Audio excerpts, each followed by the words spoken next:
Bago tayo magsimula, ipopromote ko lang ang Mystic Queen Power Bracelet. So para sa mga naghahanap ng Evil Eye Bracelets, available na po ang dalawang klase ng Evil Eye Bracelet sa ating shop.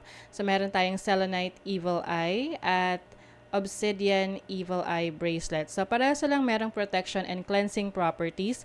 Ang kaibahan nga lang is ang selenite is nagre-recharge rin siya ng mga crystals and semi-precious stones na kasama niya. So pwedeng isuot nyo to alongside with other bracelets and i-recharge din niya yon. Ayan. And marami rin tayong iba pang mga bracelets dito for protection and also for healing, attraction ng money, love, and prosperity. Ayan. So, lahat po yan nasa aking online shop. Pakicheck nyo na lang po. Lahat ng link ay nasa description. Happy shopping!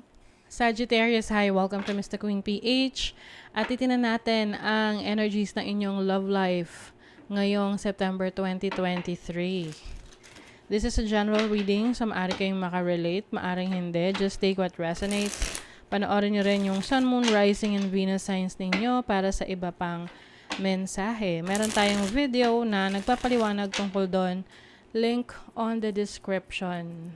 And thank you so much sa lahat ng sumusuporta dito sa ating channel. If you are interested in private readings, naka-promo tayo ngayon for September. That's 25% discount for tarot readings na private. So, lahat ng information nasa description. If you want to book for a private reading, yung link nasa description. Okay? So, just a reminder, Sagittarius, that you have the power to create your own reality. So, gamitin nyo lamang ang reading na to bilang gabay. Okay. Unahin natin yung mga singles na Sag. Ano yung mga energies? Energies ng mga single na Sagittarius. Page of Coins. Iba sa inyo, marami kayong mga responsibilities for yourself, for your family, or sa trabaho mo. Lalo na yung iba sa inyo, meron kayong sinisimulang bagong trabaho or bagong business. So, yung iba sa inyo, wala kayong oras at panahon sa relationship. Although, meron kayong regrets, meron kayong nami-miss from the past. Pero, nilalakasan nyo na lang ang loob nyo. Kasi gusto nyo ng pagbabago. Yung iba siguro sa inyo, matagal na kayong single. Ngayon, you are focusing on being in a new, going to a new direction. Bagong opportunity na nag-o-open sa'yo. Mas pinalalawak mo yung iyong finances. Yung iba mas nagta-travel, pumupunta sa iba't ibang lugar. But deep within you, you miss someone. Meron pa rin kayong isang tao na laging iniisip. Hindi siya mawala sa isip nyo. Yung iba sa inyo, maaring alam nyo sa sarili nyo na kayo yung may pagkukulang or may kasalanan kung bakit hindi nag-work yung relationship ninyo. And it makes you feel bad about it.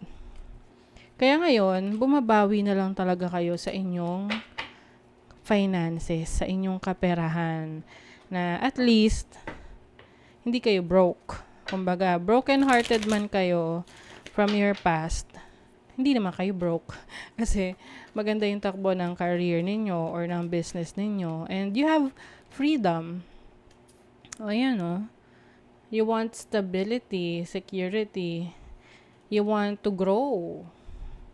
You are growing. Oh, self-love. Meron ka mga healthy choices ngayon. You just want to be happy, to love your life. Although merong interesado sa relationship sa'yo, maaring may nagpaparamdam, may nagpa-flirt, may nagsisend ng messages. But I don't think interesado ka dito. Maybe you need to, not today talaga. Hindi ka interesado. Ina-avoid mo. You don't want those kinds of conversations. Yung mga Yung mga hi, hello, or kamusta ka na? Anong ginagawa mo ngayon? Nabababawan ka doon. Sa ayaw mo ng mga ganong klaseng conversations na dead man na lang. Di mo na lang pinapansin. So, you're focused on your finances, your career, and of course, yung healing from your past. Okay? So, let's see naman yung mga in a relationship na mga Sagittarius. Tignan natin. Ibig sabihin, you're connecting with someone right now. Ano yung energies ng mga Sagittarius na in a relationship sa kanilang love life September 2023?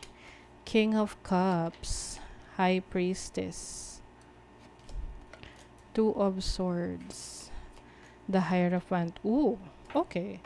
Yung iba sa inyo, nagbabala kayong mag-asawa na, no? Pero, at the same time, medyo hindi kayo ganun kasigurado of settling down or mag-commit ng higher level of commitment, no? Pumasok sa higher level of commitment. Kasi for you, niisip mo kung kaya mo ba yung responsibility. Hindi naman kasi madali, no? Akala ng iba napakadaling mag-asawa. Pero after ng kasal, ano na, 'di ba? May kanya-kanya na kayong expectation sa isa't isa, meron na ring responsibility. So, the question is, kaya mo ba, no?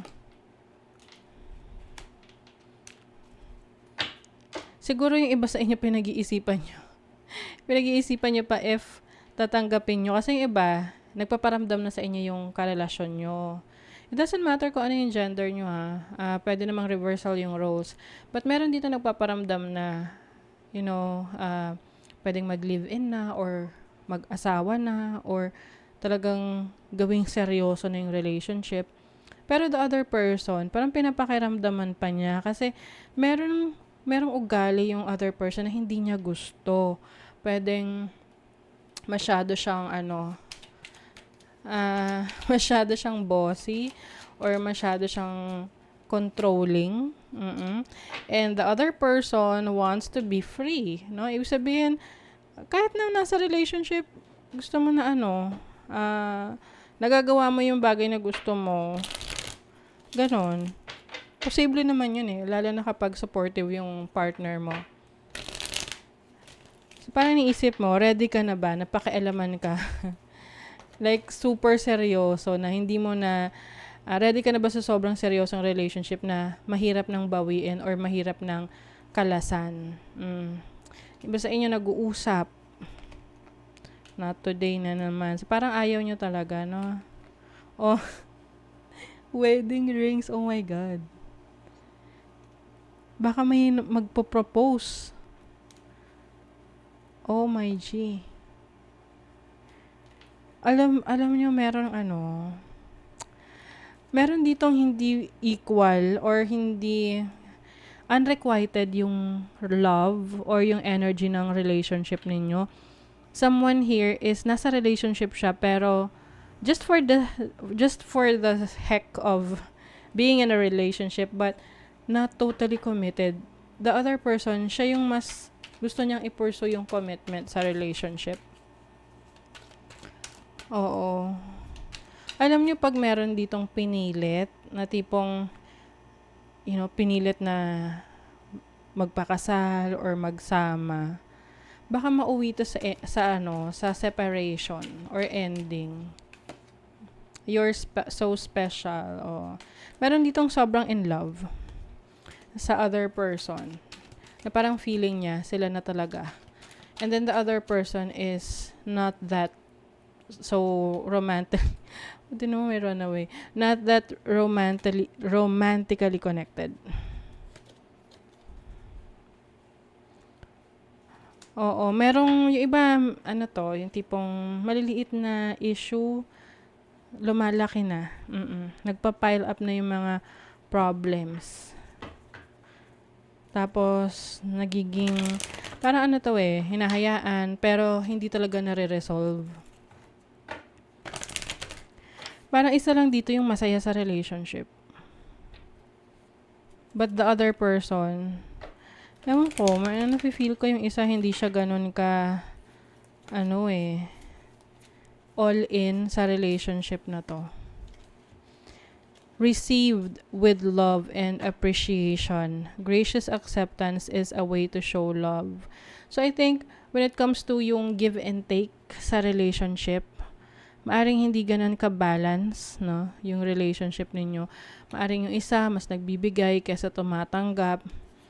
And yung isa mas nag-e-expect doon sa isa. And I think yung appreciation ng other person dun sa isa, hindi siya ganun katindi, no? Versus dun sa appreciation niya dun sa other person. So, I don't know kung ito ay mauuwi sa higher level of commitment or pwede rin tong maging mag-end. Someone here wants to be more magawa niya yung gusto niya no? Especially sa career. Marami pa siyang plano sa trabaho, sa career niya. So, yeah, that is your reading, Sagittarius. Kung nagustuhan nyo to, naka-resonate kayo, mag-comment kayo dyan, like, share, subscribe, para lagi kayong updated sa ating mga readings. Thank you so much, Sagittarius. See you again.